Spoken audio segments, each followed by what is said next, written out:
Hi hello ವೀಕ್ಷಕರೇ, welcome back to my YouTube channel. ಹೇಗಿದ್ದೀರಾ ಎಲ್ಲರೂ? ಐ ಹೋಪ್ ಎಲ್ಲರೂ ಕೂಡ ಚೆನ್ನಾಗಿದ್ದೀರಾ ಅಂತ ಅಂದ್ಕೊಳ್ತಾ ಇವತ್ತಿನ ವಿಡಿಯೋನ ಶುರು ಮಾಡ್ತಾ ಇದ್ದೀನಿ. ಅದಕ್ಕೂ ಮುಂಚೆ ತಾವೇನಾದ್ರು ಮೊದಲನೇ ಬಾರಿ ಚಾನಲ್ನ ವಿಸಿಟ್ ಮಾಡಿದರೆ ತಪ್ಪದೆ ಚಾನಲ್ನ ಸಬ್ಸ್ಕ್ರೈಬ್ ಮಾಡ್ಕೊಳ್ಳಿ. ವಿಡಿಯೋ ಇಷ್ಟ ಆದರೆ ಲೈಕ್, ಶೇರ್ ಆ್ಯಂಡ್ ಕಮೆಂಟ್ ಮಾಡೋದನ್ನ ಮರಿಬೇಡಿ. ಬನ್ನಿ ಸ್ನೇಹಿತರೆ, ಹಾಗಾದರೆ ಇವತ್ತಿನ ಈ ಒಂದು ವಿಡಿಯೋನ ಶುರು ಮಾಡೋಣ. ಸಾಧಿಸುವ ತನಕ ಕಿವುಡನಾಗು, ಸಾಧಿಸಿದ ಬಳಿಕ ಮೂಕನಾಗು. ನಿಜವಾಗ್ಲೂ ಸ್ನೇಹಿತರೆ, ನಾವು ಏನೋ ಒಂದು ಗುರಿನ ಮುಟ್ಟಬೇಕು ಅಂತ ಹೇಳಿ ಏನೋ ಒಂದು ಪ್ರಯತ್ನ ಮಾಡ್ತಾ ಇದ್ದೀವಿ ಅಂತ ಅಂದಾಗ ತುಂಬ ಜನ ನಮಗೆ ಕಲ್ಲೊಡೆಯೋರು ಇದ್ದೇ ಇರ್ತಾರೆ. ಅಂತಂದರೆ ನಮ್ಮನ್ನು ಬೀಳಿಸ್ಲಿಕ್ಕೆ ನೋಡ್ತಾನೆ ಇರ್ತಾರೆ. ಅಂಥವ್ರ ಬಗ್ಗೆ ನಾವು ತಲೆ ಕೆಡಿಸ್ಕೊಳ್ಬಾರ್ದು. ಕಿವಿ ಕೇಳಿಸಿದ್ರು ಕೇಳಿಸ್ದೇ ಇರೋರ ಥರ ನಮ್ಮ ಕೆಲಸನ ನಾವು ಮಾಡ್ಕೊಂಡು ಹೋಗ್ತಾ ಇರಬೇಕು. ಸೊ ಯಾರು ಏನೇ ಹೇಳಲಿ, ಇವಾಗ ನೀವೇನೋ ಒಂದು ಕೆಲಸ ಮಾಡೋಕ್ಕೆ ಹೊರಟಿದ್ದೀರಾ ಅಂತ ಅಂದಾಗ ಪಾಸಿಟಿವ್ ಆಗಿ ಹೇಳೋಕ್ಕಿಂತ ನೆಗೆಟಿವ್ ಆಗಿ ಹೇಳಿ ನಿಮ್ಮನ್ನು ಕೆಲಸದಿಂದ ದೂರ ಮಾಡೋಕ್ಕೆ ಟ್ರೈ ಮಾಡೋರೆ ತುಂಬ ಜನ ನಮ್ಮ ಸುತ್ತಮುತ್ತ ಇರ್ತಾರೆ.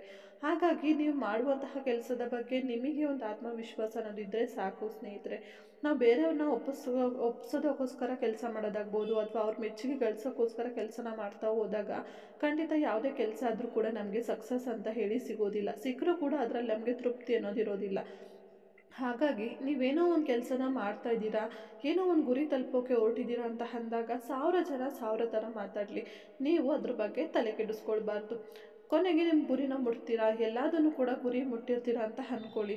ಸೊ ಗುರಿ ಮುಟ್ಟಿದ್ರೂ ಕೂಡ ನಂದು ಈ ರೀತಿ ಸಕ್ಸಸ್ಫುಲ್ ಆಗೋಯ್ತು, ನಾನು ಹಾಗೆ ಮಾಡಿದೆ ಹೀಗೆ ಮಾಡಿದೆ ಈ ರೀತಿ ಹೊಗಳ್ಕೊಳ್ತಾ ಹೋದಾಗ ಸೊ ನಮ್ಮ ಬೆಲೆನ ನಾವೇ ಕಳ್ಕೊಂಡಂಗೆ ಆಗುತ್ತೆ. ಹಾಗಾಗಿ ನಮ್ಮ ಗುರಿ ತಲುಪಿದ್ದೀವ ಅದು ನಮಗೆ ಗೊತ್ತಿದ್ರೆ ಸಾಕು. ಅದರಿಂದ ನಮಗೇನೋ ಒಂದು ಸಿಕ್ಕಿದೆ, ಒಂದು ಸುಖ, ನೆಮ್ಮದಿ, ಸಂತೋಷನ ಸಿಕ್ಕಿದೆ ಅಂದರೆ ಅಷ್ಟು ಸಾಕು. ಅದನ್ನು ನಾವು ತೋರಿಕೆಯಾಗಿ ಯೂಸ್ ಮಾಡಿಕೊಂಡ್ರೆ ಅದಕ್ಕೆ ಏನು ಬೆಲೆ ಅನ್ನೋದಿರೋದಿಲ್ಲ ಅಲ್ವಾ? ಅಂತಂದಾಗ ಏನಾಗುತ್ತೆ ಅಂದರೆ ಸೊ ನಮಗೆ ಸಿಗುವಂತಹ ಒಂದು ಬೆಲೆನ ನಾವೇ ನಮ್ಮ ಕೈಯಾರ ಹಾಳು ಮಾಡ್ಕೊಂಡಂಗೆ ಆಗುತ್ತೆ ಸ್ನೇಹಿತರೆ. ಹಾಗಾಗಿ ಸೊ ಅದ್ರ ಬಗ್ಗೆ ಏನು ತಲೆ ಕೆಡಿಸ್ಕೊಳ್ದೆ ಸೊ ನಮ್ಮ ದೃಷ್ಟಿ ಹೇಗಿರಬೇಕಪ್ಪ ಅಂದರೆ ಒಂದು ಗುರಿ ಮುಂದೆ ಇರಬೇಕು, ಓಕೆನಾ? ಸೊ ನಮ್ಮ ಗುರಿ ಯಾವ ಕಡೆ ಇದೆ ಅನ್ನೋ ಗಮನ ಇರಬೇಕು. ಇನ್ನೊಂದು ಕಡೆ ಯಾರು ಏನೇ ಹೇಳಿದರೂ ಕೂಡ ನಾನು ತಲೆ ಕೆಡಿಸ್ಕೊಳ್ಬಾರ್ದು, ಅದಕ್ಕೂ ನನಗೂ ಸಂಬಂಧ ಇಲ್ಲ, ನಾನು ಸರಿಯಾದ ದಾರಿಯಲ್ಲಿದ್ದೀನಿ ಅನ್ನೋ ಒಂದು ಆತ್ಮವಿಶ್ವಾಸ, ಒಂದು ನಂಬಿಕೆ ನಮ್ಮಲ್ಲಿರಬೇಕು. ಇದಿಷ್ಟು ಇದ್ದರೆ ಇದೆಯಲ್ಲ ಸ್ನೇಹಿತರೆ, ಮತ್ತೆ ನೀವು ಯಾವ ವಿಚಾರಕ್ಕೂ ಕೂಡ ತಲೆ ಕೆಡಿಸ್ಕೊಳ್ಳುವಂತಹ ಅವಶ್ಯಕತೆ ಇಲ್ಲವೇ ಇಲ್ಲ, ಓಕೆನಾ? ಸೊ ಯಾಕಂದರೆ ಇದು ಪ್ರತಿನಿತ್ಯ ಚಿಕ್ಕ ಪುಟ್ಟ ವಿಚಾರಗಳಲ್ಲೂ ಕೂಡ ನಮ್ಮ ಜೀವನದಲ್ಲಿ ನಾವು ನೋಡ್ತಾನೆ ಇರ್ತೀವಿ. ಏನೋ ಒಂದು ನಿರ್ಧಾರನ ಮಾಡಿ ಒಂದು ಮುಂದೆ ಹೋಗ್ತಾ ಇದ್ದೀವಿ ಅಂದಾಗ ಬೇರೆಯವರು ನಮ್ಮನ್ನು ತುಂಬಾ ಮೈಂಡ್ ಡೈವರ್ಟ್ ಮಾಡಿಬಿಡ್ತಾರೆ. ಅವಾಗ ನಮಗೆ ನಮ್ಮ ಮೇಲೇ ಕೆಲವೊಂದು ಸಲ ಡೌಟ್ ಬಂದುಬಿಡುತ್ತೆ, ಅಯ್ಯೋ ನಾನು ಏನಾದ್ರು ತಪ್ಪು ಮಾಡ್ತಿದ್ದೀನೋ ಏನೋ ಅನ್ನೋ ರೀತಿಯಾಗಿ.